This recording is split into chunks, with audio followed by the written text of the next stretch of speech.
my friends. Welcome to Inside the Minds of Authors. I'm DC Gomez, your host, and also an indie author. I'm thrilled you're joining me today for another fun interview with a passionate author.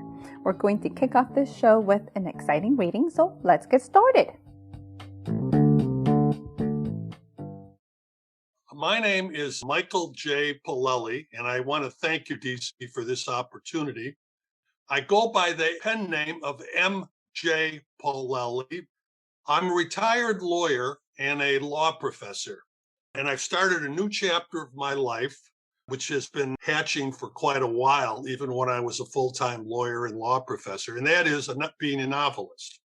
I know some ex-lawyers refer themselves as recovering lawyers, but I never felt that way. I was very happy to be a lawyer and law professor. I enjoyed what you might call the left brain activities of rational argument, debate, writing law reviews. But there was something I wanted to do in my life that I hadn't yet done, and that was perhaps what I call a right brain activity, writing novels, which was always something that was stirring inside of me. At age 81, down in Sarasota, Florida, I finished my first novel, The Mithras Conspiracy, Mithras. This year, at age 83, I've just finished a new novel, American Conspiracy. This is from my second book, American Conspiracy. Imagine what would have happened if, God forbid, Barack Obama had been assassinated after becoming the de facto nominee. What would have happened in America? These words were uttered by President Joe Biden on August 23rd, 2019, at Dartmouth College. Chapter 1, November 10th, 2028, third day after the election, Chicago, Illinois. After 60 throws of the presidential dice, the election of 2028 came up snake eyes. Media oracles had prophesied Franklin Dexter Walker, the presidential winner, by one electoral vote. During a Democratic victory parade to rivet the prediction in the public mind, a ball bounded through police barricades on Michigan Avenue. A girl in a wheelchair cried out for the ball. Detective Jim Murphy stooped to retrieve it and changed the course of American history. The air cracked overhead. The crowd screamed. Looking like the old Soviet Politburo on a reviewing stand, roly-poly politicians in black overcoats ducked for cover. Murphy turned. Walker lay bleeding on the ground. They shot Walker, said the Secret Service agent in charge, fingering a loose earpiece. Get the ambulance. Scanning the surrounding buildings, the Secret Service agents ringed Walker. Murphy scrambled to join the circle. This is on your head, Murphy, said the special agent in charge. Get the hell out of our way. The ambulance wailed as it made its way up the line of vehicles to stop near the candidate's limousine. Paramedics rushed FDW to Northwestern Memorial Hospital. The Secret Service and the ambulance left Murphy holding the ball in the middle of Michigan Avenue. He gave it back to the shaken girl and headed for the hospital. At Northwestern Memorial, Murphy joined the crowd of staff, media, and police, milling around the ER for news about Franklin Dexter Walker. Serious was all the media relations department would say. The eyes all around the detective were saying, "You're responsible for this." At headquarters, they'd be saying, "It's Murphy's Law again," in spades. And they'd be right. He had just passed the detective exam and was on his way up in the Chicago Police Department, awaiting reassignment to the Bureau of Detectives from his current position as a security specialist with the International Relations Department. He had screwed up his career path again. "I want to talk to you," said the Secret Service agent in charge, tugging at Murphy's sleeve. Murphy brushed away the agent's fingers and followed him into a small conference room down the hallway. Closing the door, the agent said, "Why were you out of position?" "I wanted to get the ball for the girl." He didn't add that she reminded him of his younger sister who had died as a child. "And I want to be Sherlock Holmes. That's no excuse." The agent removed his hand from the doorknob. "You could have taken the bullet." "You don't know I could have stopped it. I've been around long enough. Forensics will back me up." "And Walker should have stayed in the limo." He reached for the doorknob. "You know damn well he jumped out to grandstand without telling anyone. How could I know what shenanigans he was up to behind my back?" It wasn't your effing job to chase a ball. I don't take orders from you guys. Your brass is going to get an earful about your colossal blunder. He shook his head. And to think you came recommended. I'm out of here. Murphy yanked the door open and tromped down the hallway. If Walker dies, the agent shouted after him, your career's down the toilet. Murphy paced outside the ER, waiting for the latest about Franklin Dexter Walker. The CPD brass had picked him to join an elite security unit, selected for physical prowess. He still laced the 3-mile runs he had done at the police academy. Without breaking a sweat, he had kept pace with the limo gliding along the avenue. The Secret Service agents had huffed and puffed, jogging behind. He earned the honor of guarding FDW fair and square in a city where things weren't always fair and square. And then along came Murphy's Law and prompted Franklin Dexter Walker to do his shtick as the walking candidate by walking out of the limo right into a bullet. The detective collapsed into a chair and waited. He had failed the Chicago police and himself.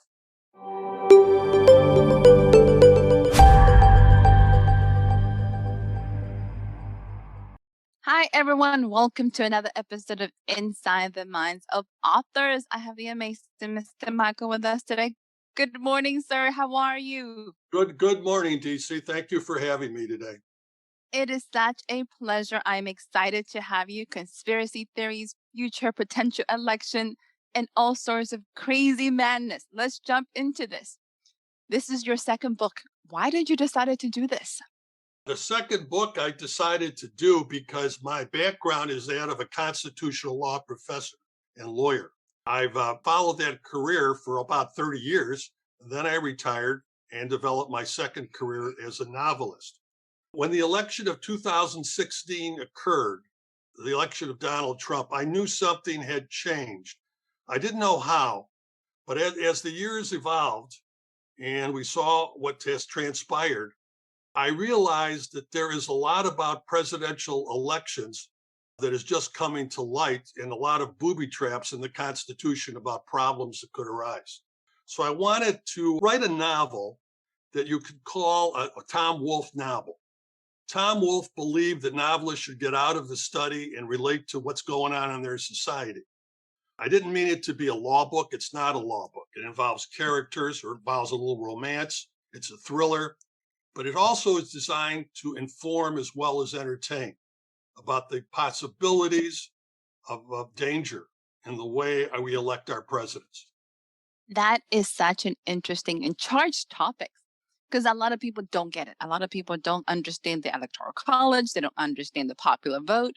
I'm glad that you started this story right in the middle of an assassination. You're going, oh, what do we do if that happens? So as a professor, you have all this background. Did you have to do a lot of background to start this book, even though you placed it in the future? Well, fortunately, unlike my first book, The Mithras Conspiracy, where I had to go to Rome, Italy, and do some archaeological studies, I grew up in Chicago. So I knew a lot about the atmosphere, the politics, the social arrangements in Chicago. So that was easier. Also, I taught constitutional law. So it was easier for me to get through the law and try to put it in a way that people could understand it and also make it an entertaining story. I like that you went with thriller for this book because sometimes it can get very academic.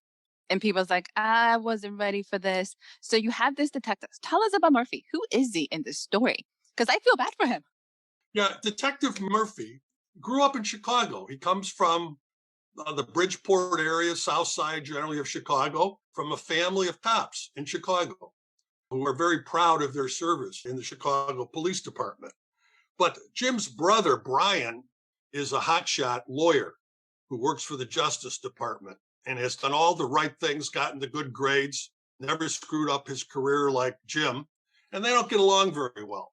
And so part of this book is how the two have to work together.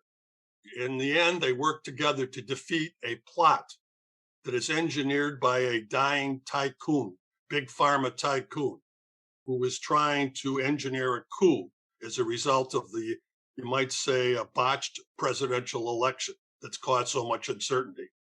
You have twists and turns in this book. Is this one part of a series? Are both books of yours connected, or is this a standalone? What are we looking at? That's a good question. I think it's something in between. My first book, The Mithras Conspiracy, deals with the detective Marco Leone, also a detective in Rome, who's uncovered a neo-fascist plot against the government by somebody who wants to not only take the government down, but perpetrate some revenge on the Catholic hierarchy because of some sexual abuse he suffered while younger. And he's basing this on the discovery of some controversial ancient documents that were developed in the Villa of the Papyri, which does exist. It's an actual fact. So this book is basically a history-based mystery like those of Dan Brown. Anyway, Detective Leone, at the end of the book, it gets an invitation from Jim Murphy to come to Chicago on a professional exchange program because Jim Murphy is working in this lower level international relations department of the Chicago police that he wants to get out of. And so Marco comes to Chicago, and lo and behold, he's involved in another plot on the American side, where this time, though, he's only a secondary character. The protagonist in the American conspiracy is Detective Jim Murphy.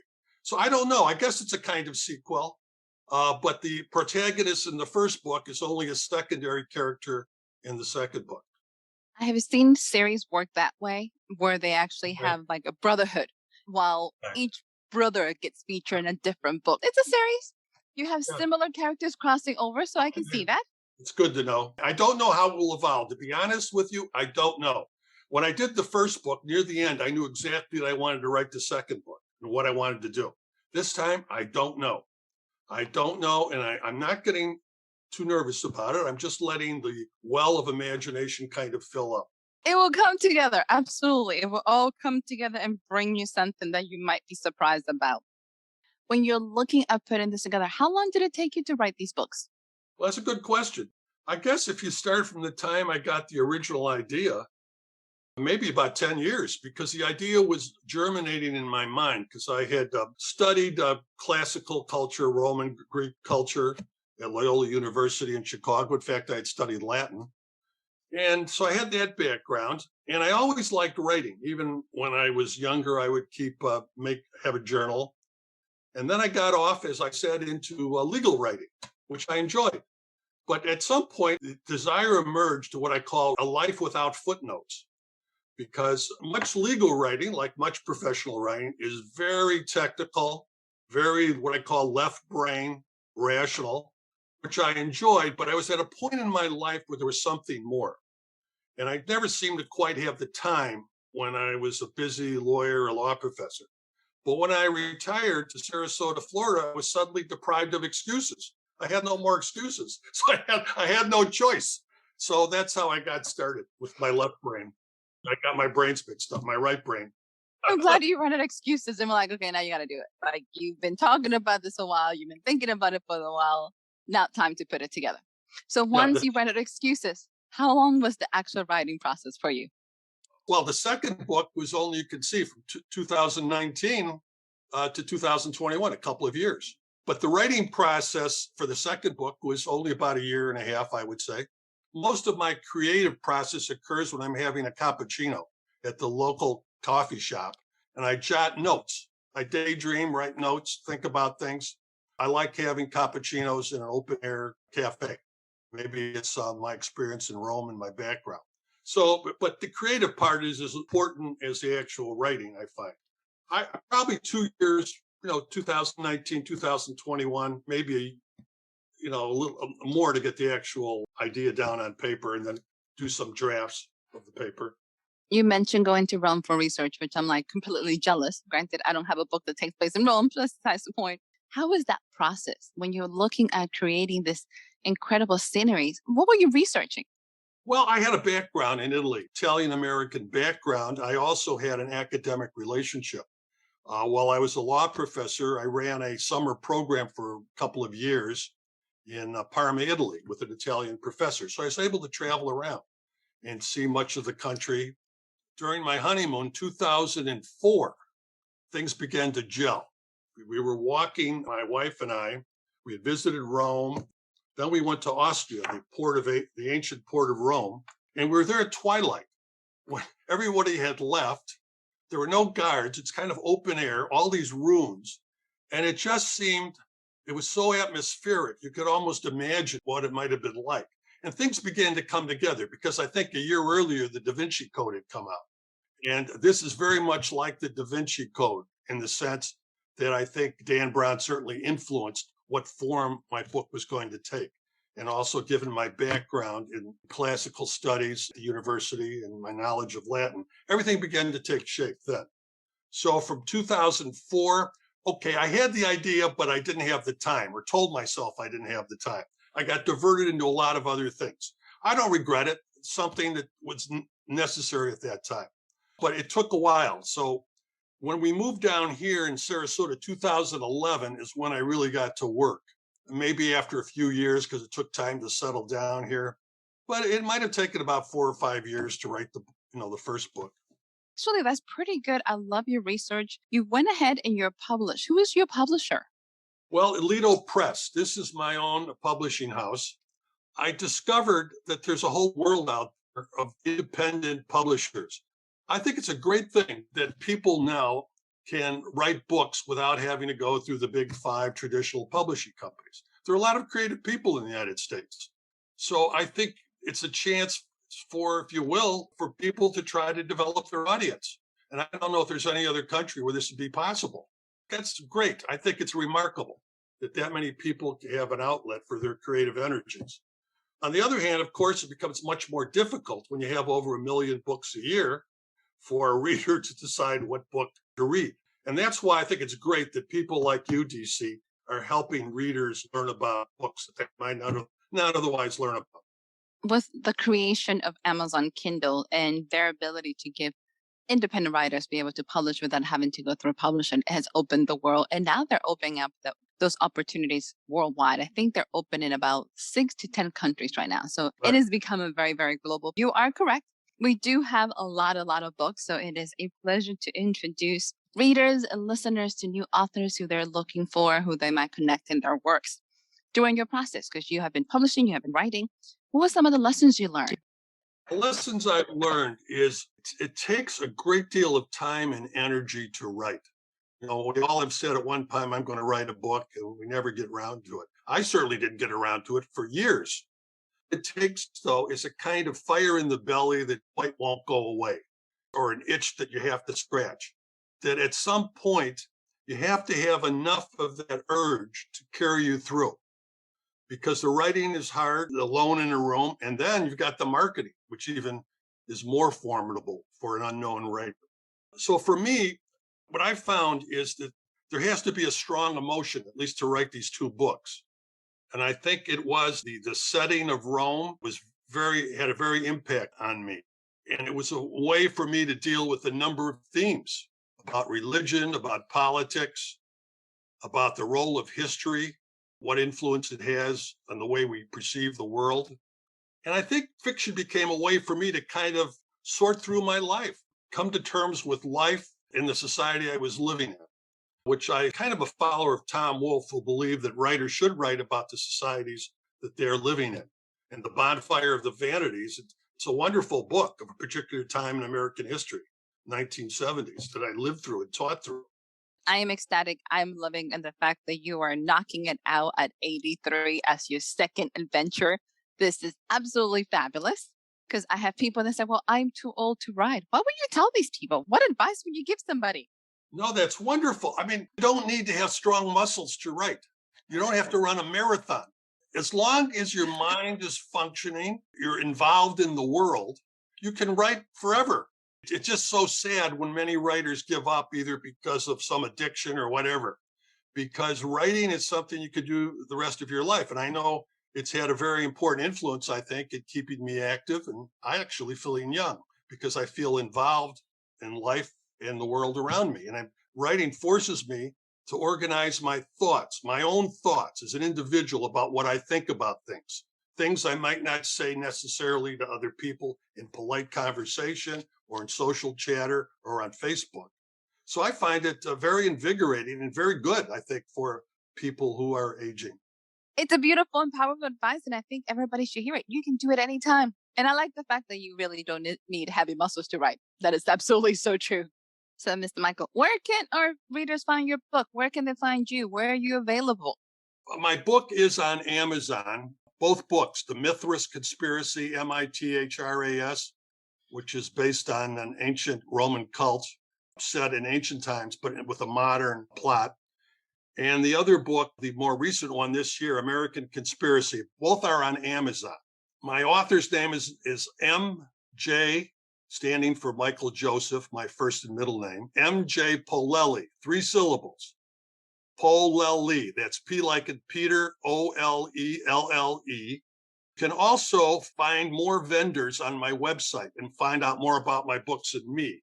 And my website is www.mjpolelle, MJPOLELLE.com. Both my books are set out there, great detail, and a little bit more about my biography. Awesome. Our readers can find you. Listeners can go ahead and get a glimpse of everything you have going on, learn more about you, the books, get a little bit in-depth, more information. Before we go, because I'm having a blast, are you ready for our lightning round? I am ready, as I'll ever be. Easy peasy. Don't think too hard on this. Let's do this. A home-cooked meal or a takeout? A home cook. Nice. Water or juice? Water. Fruit or veggies? Fruit. City or country? Country. Here's your last one. Let's see how you do. If you were stuck in a deserted island and could only bring 3 things with you, what would you bring? A cappuccino machine, the works of Thomas Wolfe, and my wife. I like you're going to definitely make yourself at home in this deserted island. You're not going to be missing out. I'm not going to be alone, right? Absolutely. This is going to be all good things. Not sure how your wife will feel about being in a deserted island, but hey, Michael, it has been such a pleasure. Thank you so much for joining us. Do you have any closing remarks? Well, my closing remark is to stick with it. Don't give up. Some people think you have to count words every day. That's a chore. It should be fun. But you get up beyond all the chores. There's basically, it should be fun. It should be that motivation that continues, that causes you to write. There's a great joy that comes when you're able to put some words together in a way that satisfies you and you think may satisfy other people. The main thing is it's something that can give you a lot of comfort as long as you stick with it. Don't make it a job. Make it fun. Ooh, that is so good. Listeners, if you're interested in writing a book, keep it fun, keep it exciting.